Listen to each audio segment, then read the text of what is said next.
जिन्ना सोच ना सके उन्ना प्यार करदा, जिन्ना सोच ना सके। कहाँ जा रहे हैं, कहाँ जा रहे हैं बाबू? अब हम लोग जा रहे हैं अपने दादा दादी से मिलने। कहाँ जा रहे हैं?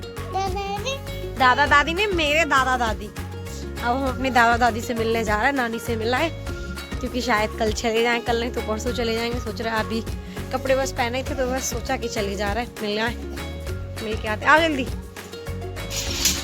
तो हम और नित्या चैनल लगा रही, नित्या मम्मी और राधिका अपना गाय भैंस का काम कर रही, तुम सो गए, और ईशु दिव्यांश तेजू सब लोग अपनी पढ़ाई कर रहे हैं।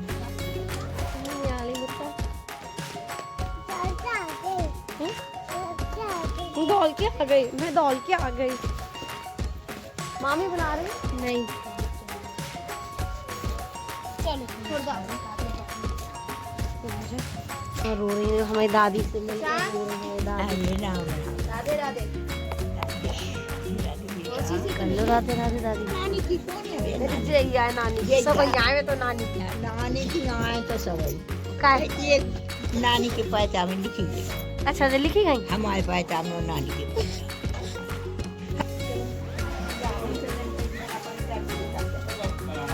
हम तो इतना ही तो आए, हमारे दादा को भी मतलब जानना वो नहीं रहता, तो दादा मैं सो रहा है, परेशान नहीं करो, दादा सो रहा है।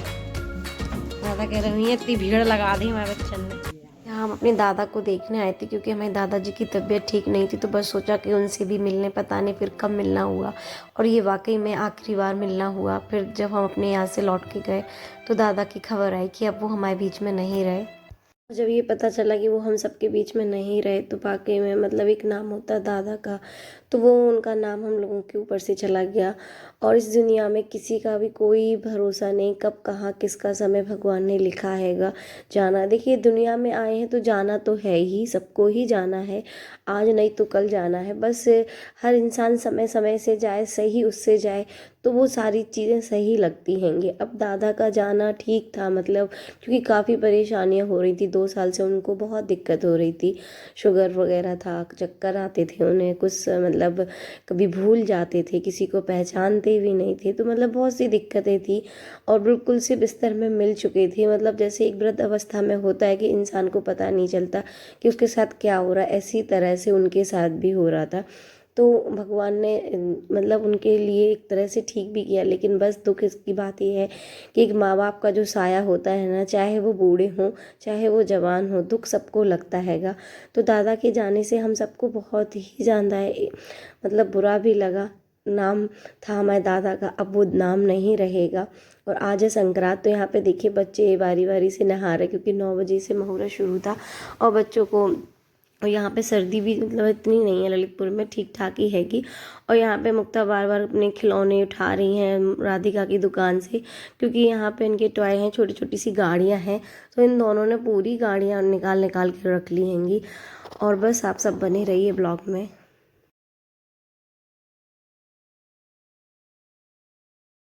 कितनी गाड़ियाँ निकालोगे तुम? मामी की पूरी दुकान खाली करोगे क्या? नहीं तो मम्मी। हाँ फिर मुक्त। यहाँ पे देखिए दिलीप और सीमा अपनी मैकेनिकगिरी कर रहे हैंगे, कि सीमा हमारी आंटी की लड़की है, पड़ोस में रहती हैंगी, उन्हीं की बिटिया है, जॉब करती है, रेलवे में सर्विस करती है। आज उसकी छुट्टी थी क्योंकि आज संक्रांत थी।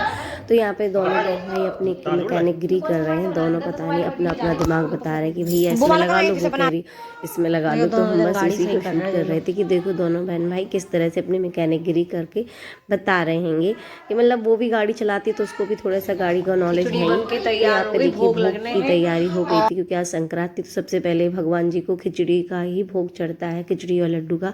तो यहाँ पे सबसे पहले मम्मी ने नहाया और उन्होंने तैयारी की थी प्रसाद बनाने की ही। और यहाँ पे हमारे घर के ये बना रही हैगी ईशु माला, क्योंकि हमारे घर में ही फूल है, और ईशु को पूजा पाठ का बहुत शौक है, हर एक चीज़ को बहुत ही बारीकी से बहुत ही अच्छे से करती हैगी।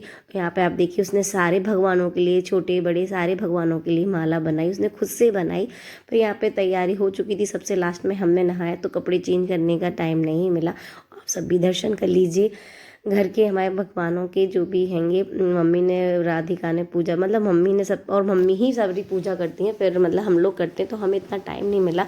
और सबसे अच्छी चीज़ होती है मम्मी सबको मतलब एक साथ खड़ा करके ही फिर पूजा होती है, मतलब आरती होती है, बच्चों को बुलाती हैं। कभी ये नहीं कहती कि नहीं तुम नहीं खड़े हो, तुम नहीं खड़े हो, बच्चों को पहले आगे करेंगी। इसीलिए यीशु को इतना मतलब ज्ञान है पूजा पाठ का, हर चीज़ का, कि किस तरह से कौन सी चीज़ रखनी है, किस तरह से क्या करना है। यहाँ तक कि हम आपको पिछले ब्लॉग में बताया भी होगा, आपने सुना भी होगा कि यीशु पूरी सारी पूजा की तैयारियां कर देती है। बस मम्मी और राधिका को पूजा करना पड़ता है, भगवान को विराजमान कर देगी, उनका सारा सामान रख देगी, फूल माला से लेके उनके सब कुछ कर देगी।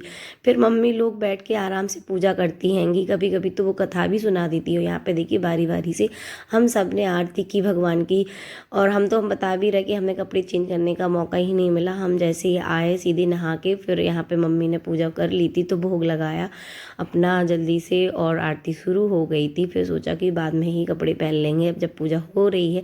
और यहाँ पे देखिए हम लोग मस्ती भी कर रहे हैं, बच्चों को हम चिढ़ा भी रहेंगे कि ऐसे कर लो, ऐसे कर लो। रील के लिए रेडी, अब हम जा रहे हैं। राधिका की साड़ी पहनी हमने, जो कैमरा हमारा पता नहीं कितना गड़बड़ कर रहा है हर जगह। राधिका की बहुत पुरानी साड़ी है, जी पहन ली। अब हम जा रहे हैं, 1-2 रील शूट कर ले ऊपर जाके, वहीं जाके हम लोग लड्डू खाएंगे, खिचड़ी खाएंगे छत पे। जलते हुए अशकों का ये मंजर न मिलेगा, हम जैसा कहीं आपको दिलबर न मिलेगा। यहाँ पे देखो हम आए थे अपनी रील्स बनाने के लिए, और यहाँ पे इन सब की चल रही है पतंग है। कुंज देखो कहाँ चढ़ा, कुंज यहाँ से देख के आनंद ले रहा। ये देख, इनका तो पता ही है, इनका मिट्टी का काम चलता ही है, जहाँ आऊंगी मिट्टी करेंगे। हमें देख के दो कैसे बैठ गई। 3 2 1 कुंजो यहाँ से देखो ना। और आप देख भी सकते हो कि आसपास के यहाँ पे भी सब लोग पतंग उड़ा रहे हैं, बच्चे जितने भी हैंगे।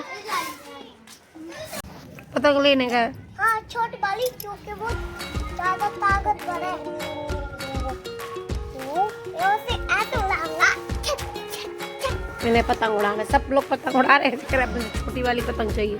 क्या कर रही थी मुक्ता तुम जे गड़ गड़ गड़ गड़ गड़ गड़ गड़ गड़। हाँ आज तो देखिए संक्रांत है, तो बच्चों को एक मौका मिल गया पतंग को उड़ाने का। तो यहाँ पे कुंज भी बहुत ज़्यादा ही पतंग उड़ा रहे थे, और बच्चों ने आज पूरा दिन समझिए छत पे ही निकाल दिया, बिल्कुल से पूरा दिन, पता भी नहीं चला कि कब दिन पूरा हो गया। और इन लोग को देखते देखते हमारे भी सिर में दर्द होने लगा था, क्योंकि धूप इतनी थी और बच्चों को तो कुछ भी नहीं लगता, ना धूप ना पानी ना हवा। उन्हें अगर खेलना हो ना तो ये सारी चीज़ें उन्हें मतलब नहीं रखती, उन्हें अपना खेल दिखता यहाँ पे। और लेकिन बहुत खुश थे, लेकिन आज के दिन इतना खुश थे, इतना एंजॉय कर रहे थे कि हमारी पतंग जा रही हमारी। और आप छत पे हर जगह देखेंगे ना, सबके घर बच्चे ऊपर ही थे, सबके बच्चे ऊपर थे। तो इन लोगों ने भी खूब एंजॉय किया और इतनी पतंगें उड़ाई हद से ज़्यादा। चाहे पतंग उड़ाना नहीं आता, लेकिन वहीं खड़े खड़े ऊपर इस तरह से कर रहे हैं, पतंग उड़े ना उड़े।